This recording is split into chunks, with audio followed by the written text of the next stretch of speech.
If you're watching right now, drop your city and local time in the comments so I know where this story is traveling. Now picture this. The sound that jolts him upright isn't the hum of the refrigerator or the tick of the wall clock. It's the slow, deliberate turn of his front door handle, click a pause, then the scrape of a key sliding into the lock like someone's trying to guess a safe combination.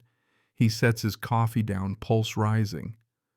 This townhouse sits at the end of a sleepy cul-de-sac, where the wildest thing that's ever happened was the time Mrs. Kent's cat wore a Christmas sweater in July. Historians still argue whether it was fashion-forward or feline cruelty. Through the frosted glass, a blurry figure swells into view, short, stocky hair in a bun, wound so tight it might hum. Even without seeing her face, he knows.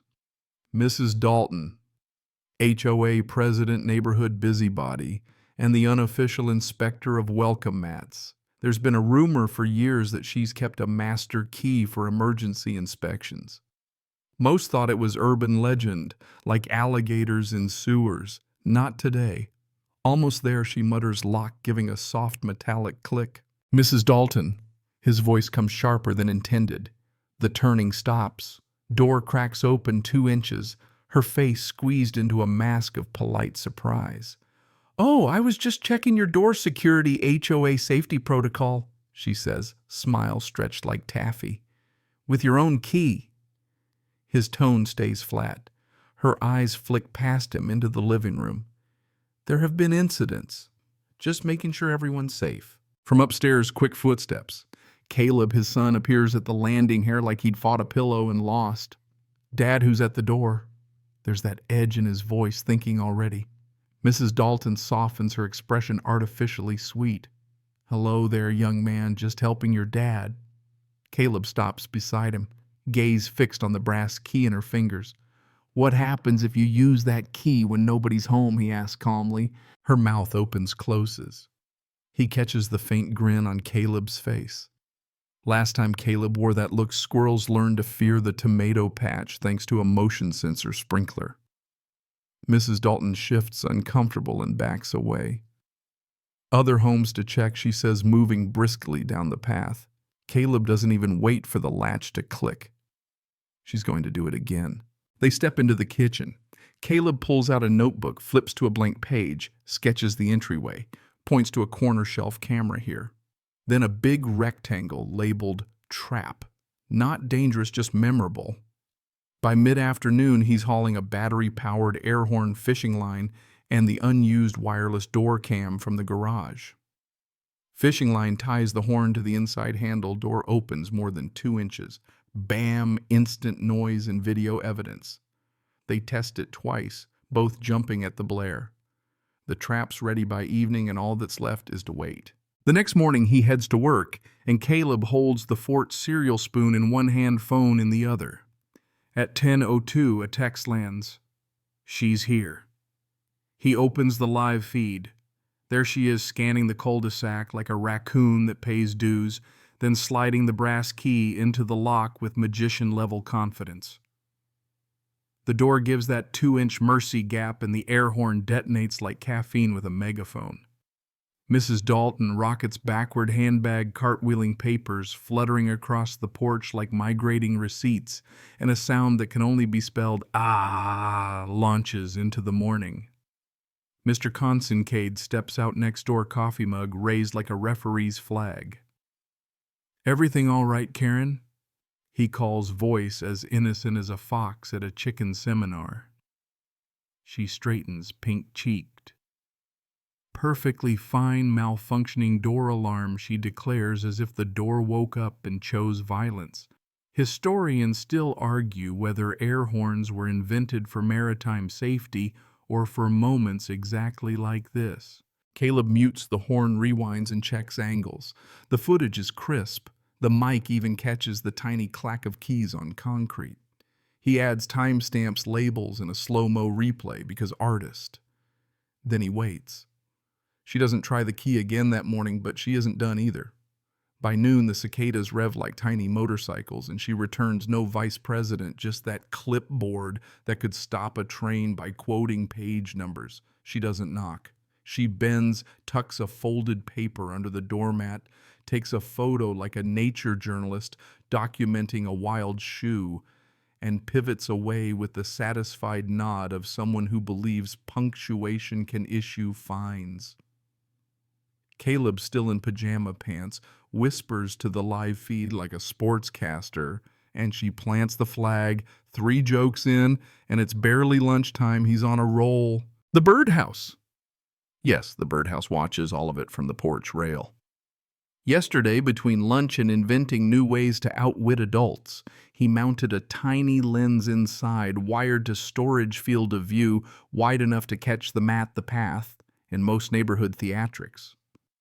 Quirky tidbit: some Victorians kept hedgehogs in kitchens to eat roaches, biodegradable pest control with bonus cuteness. Compared to that, a camera in a birdhouse feels positively mainstream. He labels the second clip, planting evidence, splices it after the master key fiasco, and the timeline now looks like a heist board where the thieves are common sense and a $75 form. He pings Dad, package delivered. Dad replies with a thumbs up emoji and a promise of pizza because justice pairs well with mozzarella. When Dad gets home, the paper waits like a pop quiz. A $75 violation for unapproved decorative elements in front landscaping. The decorative element, the birdhouse. The birdhouse that recorded her planting, the citation about the birdhouse. Irony sets up a lawn chair and asks for popcorn. He can't help laughing. Third fine this year. Second, for something that actually improves curb appeal. First, for surveillance equipment judged by a committee that once banned inflatable snowmen over 3 feet tall because scale frightens toddlers. Not the toddlers who co-pilot shopping carts, apparently. They stitch both clips together, add captions, and park the files on a locked drive. Even a cat in a July sweater couldn't accidentally delete. Dad hovers over send on an email titled "Security Concerns Unauthorized Actions by HOA President." Caleb nods steady as a metronome. Evidence beats rumor every time. The message whooshes into the ether and the house finally exhales. Somewhere in the garden, the tomato patch remembers the sprinkler and dares anyone to try it twice. By Thursday night, the HOA meeting feels less like a formality and more like a sold-out premiere. Folding chairs line the back wall. Neighbors cluster in little knots, whispering the way folks do when they know the previews are almost over. Caleb sits beside his dad, tablet on his lap. Both video clips cued like the opening act for Justice. Mrs. Dalton enters with her chin so high you could store umbrellas under it, but her eyes keep darting toward the screen at the front. Mr. Briggs trails her, clutching his clipboard like a life preserver that won't float. She bangs the gavel, plastic ironically, and starts, "Let's call this meeting to order," when Mr. Consincade in the front row raises his hand. "Point of order," he says, voice steady. "Before any agenda, there's a matter of security violations that needs addressing." And just like that, every head swivels toward the back. Caleb stands, walks to the front without a hint of hurry, and plugs in the tablet. Historians still argue whether silence or a drum roll is more suspenseful. Tonight, the silence wins. First clip rolls Mrs. Dalton's brass key sliding into their lock. The air horn's battle cry. Her startled hop backward that nearly rewrites gravity. Gasps ripple through the crowd, a couple muffled chuckles. Second clip follows Mrs. Dalton crouching at their door, slipping the citation under the mat, snapping her evidence photo. This time the sound is sharper, murmurs the scrape of folding chairs, someone muttering, "Unbelievable." "These aren't just about us," Caleb says, voice calm but carrying. "If she did this to one house, she could do it to anyone." Mrs. Dalton rises slowly, the gavel a prop now. "These videos are misleading," she begins. "Are they false?" Someone calls from the back. Her pause is telling. They may have been taken out of context. That's when Mr. Briggs clears his throat, gaze fixed on the floor. "I wasn't aware of the key, Karen, or the citation without notice. That's not protocol." The motion to remove her lands on the table like a dropped brick. The vote isn't close. Hands rise across the room, even from neighbors she thought were loyal. Mrs. Dalton gathers her papers with the measured dignity of someone counting the steps to the door. She pauses only to place the brass key on the table, fingers lingering a second before she lets it go. Caleb leans to his dad, whispers, "Lesson learned." The rest of the meeting drifts to lawn heights, holiday lights, whether ducks should count toward pet limits. But the mood is shifted lighter, almost buoyant. Neighbors smile, nod, stop to thank them. On the walk home, streetlights casting long amber shadows, Caleb asks, "Think she'll try anything again?" His dad shakes his head. "Not with the whole neighborhood watching." Caleb grins. "Guess the air horn's retired then." But Dad keeps it handy because in this cul-de-sac history suggests you never really know. They reach the porch, the birdhouse camera still in its post like a soldier at ease. The night is warm, quiet, the kind where sound carries.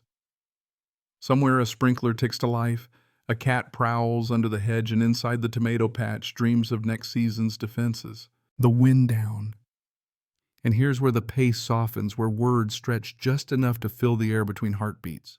The porch light glows like it's guarding the doorway, the street rests under its summer blanket, and the townhouses sleep shoulder to shoulder.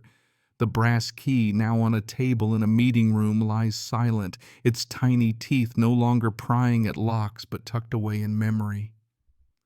Caleb's laughter earlier, bright and quick, has faded into the comfortable hush of a home at peace. The cameras still keep their silent vigil, but it's no longer about waiting for trouble. It's about the reassurance that if it comes, they'll see it together. Out beyond the cul-de-sac, the world keeps moving, brisk and loud, but here, under the even hum of the night, there's a different rhythm, slower, kinder, steady as a breath before sleep. The kind that says the day's work is done, the shadows are just shadows, and morning will come without hurry. And for now, that's enough.